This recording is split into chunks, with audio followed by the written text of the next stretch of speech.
باللہ من الشیطان الرجیم بسم اللہ الرحمن الرحیم۔ السلام علیکم، امید کرتی ہوں کہ آپ سب خیریت سے ہوں گے۔ پلیز میرے چینل کو سبسکرائب کریں اور بیل کے آئیکن کو لازمی پریس کریں۔ آج ہم آپ کو بتائیں گے کہ خواب میں طوطا یا طوطی دیکھیں تو کیا ہوتا ہے۔ حضرت ابن سیرین رحمۃ اللہ علیہ نے فرمایا ہے کہ خواب میں طوطا فرزند یا غلام ہے۔ اگر کوئی خواب میں دیکھے کہ اس کے ہاتھ سے طوطا اڑا ہے، دلیل ہے کہ اس کا فرزند یا غلام سفر کو جائے گا، اور اگر دیکھے کہ طوطا اس کے ساتھ باتیں کرتا ہے، دلیل ہے کہ ایسی بات یا کام کرے گا جس سے لوگ تعجب کریں گے۔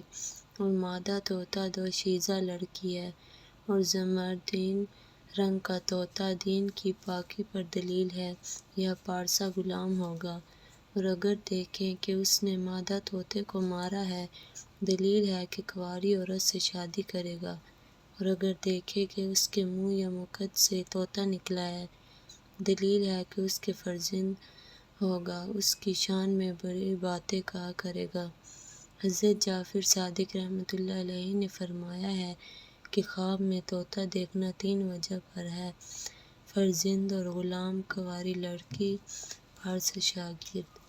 پلیز میرے چینل کو سبسکرائب کریں اور بیل کے آئیکن کو لازمی پریس کریں۔ شکریہ۔